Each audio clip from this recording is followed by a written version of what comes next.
The Fitterist Show with your host, Christopher Allen, where we explore the art of mind and body conditioning. In today's episode of The Fitterist Show, we're going to look at several different news headlines in the health and wellness area from the past week. This week, we're going to look at whether excessive brain activity can lead to a shorter life. And then we're going to take a quick look at our favorite fake meat company, Beyond Meat, and see how it is faring both in the stock market and in the marketplace. And finally, we're going to look at the question around why doctors aren't more educated about nutrition, food, and diet, and the impact of those so that they can more effectively treat patients. So here we go.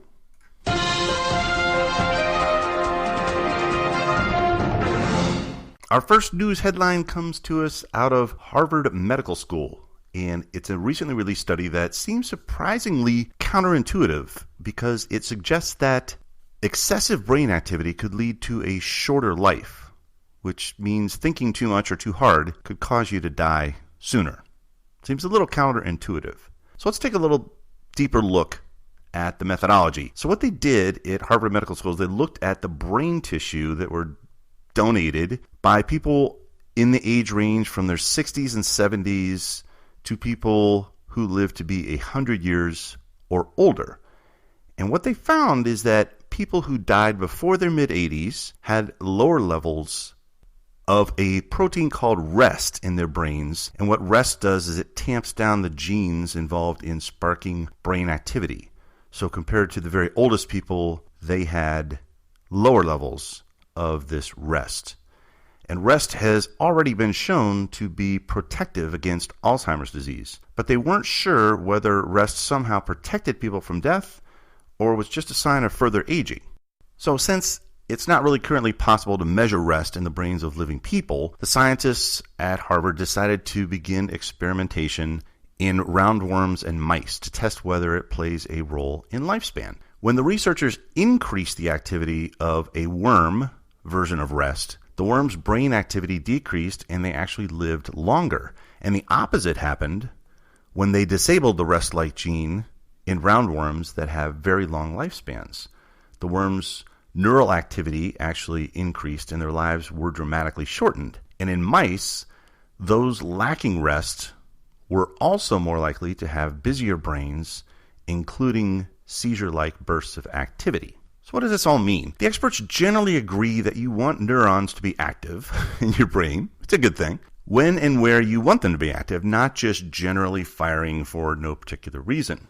The nervous system is just one of the many tissues that have an influence on lifespan, so it's a factor, it's not the only factor. The implication of this study is that with aging, there is some aberrant or extra neural activity that not only makes the brain less efficient, but it's actually potentially harmful to the physiology of the person and reduces their lifespan as a result. So studies have also shown older adults activate more brain circuits compared to younger people to complete a task. But the implication of this change is a little unclear because the question is, are the patterns of activation may just be an indication of a less efficient brain in older people, and therefore attempts to compensate by firing more neurons in the brain. So there are two models that the study divulges that help to explain the behavior in the brain activity. One model is called Crunch, which tries to explain the changes in patterns of brain activation with age. It says that when people attempt harder and harder tasks, more regions of the brain are recruited and activated until they reach a crunch point, hence the name Crunch, where they run out of mental resources. So older people have an earlier crunch point and can't activate necessarily as many regions of the brain.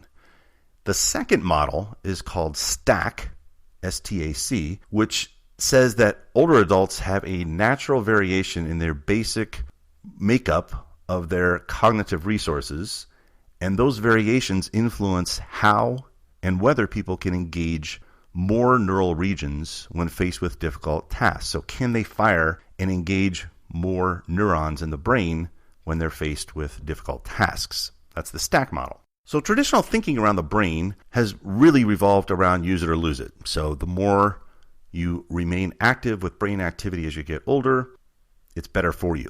So how to protect an aging brain? Extensive research shows that there are many benefits to remaining both physically and mentally active as people get older. But this study, published in the Journal of Nature, suggests that more isn't always better. So random firing of neurons isn't necessarily better for the brain, even though it's more activity.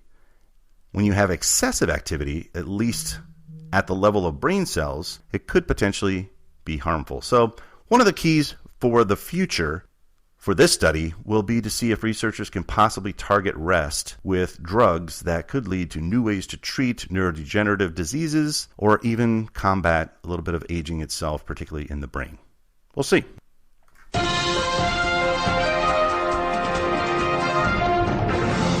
News story number 2 is our favorite fake meat company, Beyond Meat, trading under the ticker symbol BYND. And I just want to go over a little bit of their market value history, because they've reached an interesting point. So when they had their Series G round in December of 2017, they were valued at about $500 million. Less than a year later, in October of 2018, they raised another funding round that valued the company at $1.3 billion. And at May of 2019, they had their IPO. The IPO pricing valued the company at about $1.5 billion. But after the first day of trading, when the stock skyrocketed, on that same day, the company was worth about $3.8 billion. Continued to climb. End of June 2019, the company was then worth $9.7 billion.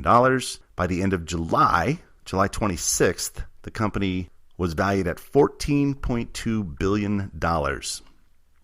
And as of this recording, October 23rd, 2019, the company has shed over 56% of its market cap since that July of 2019 high and is now worth $6.2 billion. So down from 14.2 down to 6.2. And part of the reasons are the following. The plant-based market for fake meat, or the plant-based meat market, is starting to attract a lot of heavyweights. So you've got companies like Tyson Foods, Kellogg, Hormel Foods, ConAgra, Kroger. These are some of the big names that are making inroads into the plant-based meat alternative category. So Beyond Meat, while it might have had a first mover advantage, the question remains, can they leverage that first mover advantage to continue to grow in an ever crowded field with some heavyweights coming in? The other interesting point is that at the end of this month, on October 29th, the Beyond Meat lockup period expires. So for those not familiar, usually when companies go through an IPO, key employees are restricted from selling any shares until a lockup period expires. And on October 29th, 48 million shares of Beyond Meat, or about 80% of the outstanding shares, are eligible to be freely traded in the public market. So given that dramatic appreciation since the IPO, remember the IPO was started out at $1.5 billion, even with the 56% market cap drop, still worth $6.2 billion. So the expectation is that many of the insiders and private equity funds that were previously locked out will start to sell some of their shares and put further downward pressure on the stock. In addition, remember that Beyond Meat, and they're not alone, right? Other alternative plant-based meat players like Impossible Foods, etc., they currently are commanding a premium pricing in the marketplace, which could face headwinds from a number of factors. The first being those heavyweights that I mentioned earlier weighing in, coming in, potentially undercutting because they've got efficiencies and scale efficiencies of manufacturing to cut the price. And two, there could be, in a broader economic turndown, are you going to pay almost twice as much for a Beyond Meat burger as a patty from Costco, as an example? So if there's an economic turndown, could put some downward pressure on the stock. So just a couple of reasons why you might want to not jump on the Beyond Meat bandwagon right now from a stock and investment perspective. We'll see how it plays out. And our third news headline.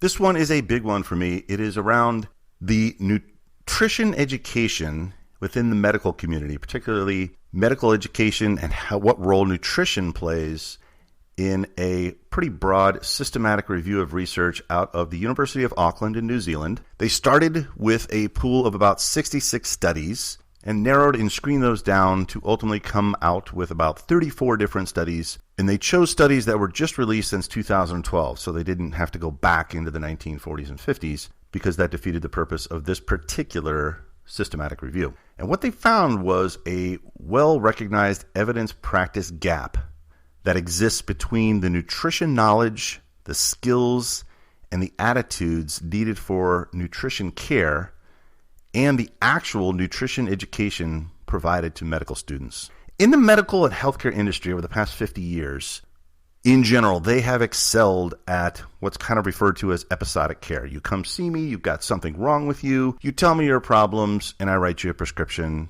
and you go on your merry way.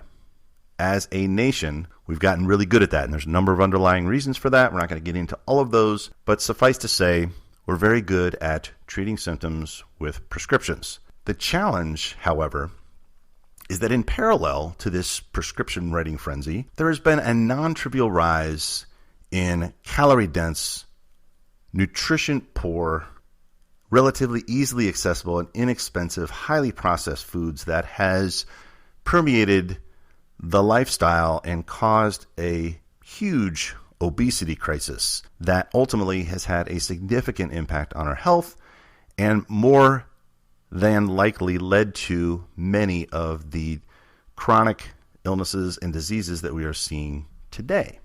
And I've actually seen this happen in practice where I'll go in for a physical and talk with my doctor, and she is actually pretty well versed, but I find when I start talking about nutrition, supplementation, diet, they fall back to the general platitudes of eat less red meat, eat your vegetables, eat more chicken and fish, and they don't really think about all of the micronutrients and all of the other nutrition-based solutions there are to potential health issues, even from a proactive standpoint. And so you have this dichotomy of this explosion in chronic conditions that requires a much higher level of nutrition intervention, which in turn requires an increased focus on nutrition education for future doctors.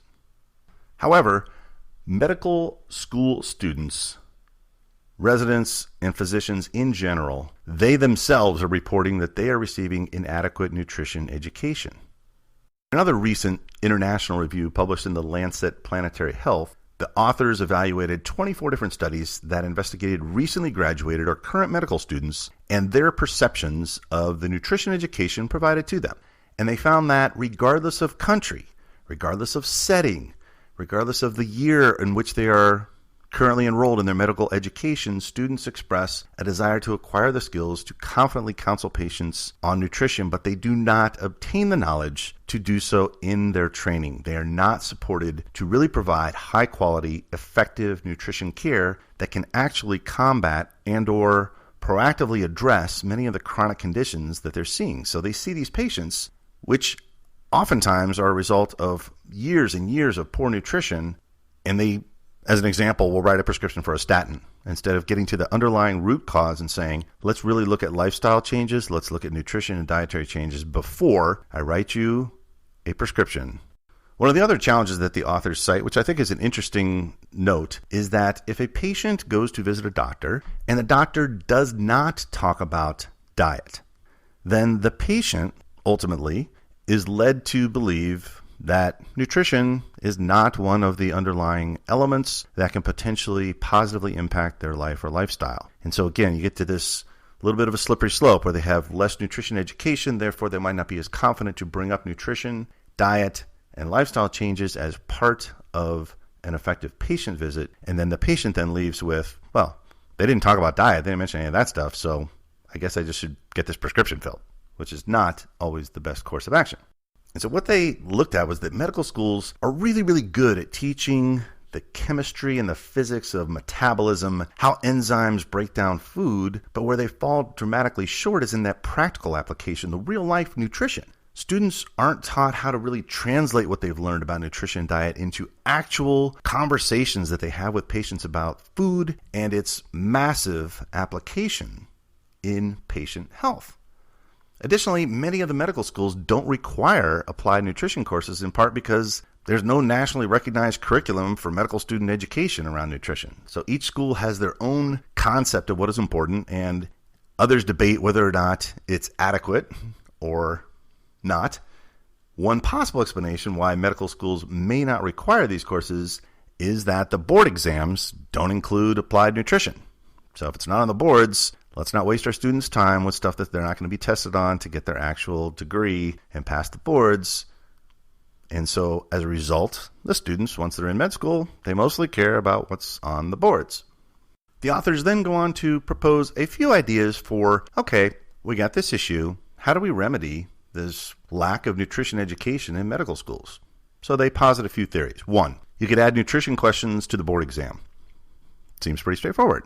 However, the con is that it doesn't really measure the ability of practical application of diet and nutrition knowledge. Again, it goes back to more the systematic enzyme breakdown of foods and how it impacts digestive systems in the body, but not that practical application where you're having a discussion with a patient around nutrition.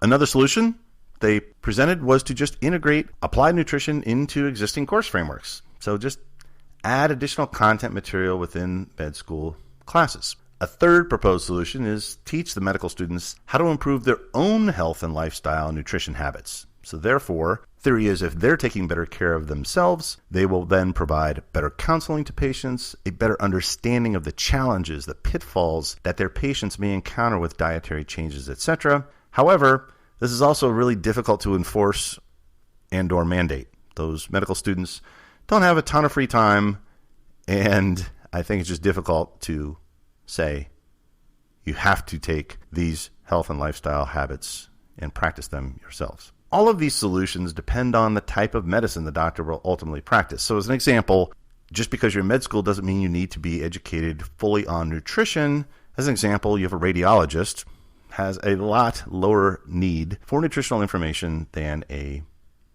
primary physician.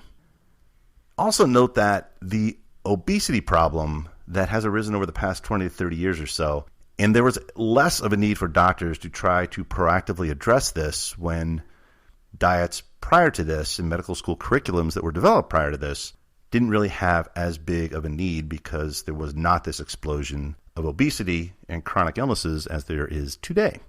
Despite the centrality of nutrition to healthy lifestyle, medical students today are not really supported to provide high-quality, effective nutrition care. Medical education can be enhanced by institutional commitment to make nutrition education compulsory in medical training, establishing nutrition competencies to provide a benchmark for nutrition knowledge and skills to be included in the overall curriculum, supported by, of course, funding for innovative curriculum initiatives. And these initiatives should improve nutrition in medical training to support future doctors for the 21st century. Look, as nutrition and healthcare shift to a more lifestyle-focused medicine, which I believe it will, realizing that changes to our eating, our lifestyle, our exercise, our stress management, and our habits that can actually prevent or manage diseases will likely further efforts to increase applied nutrition education in medical schools and in general. It's never too early to start learning about good nutrition.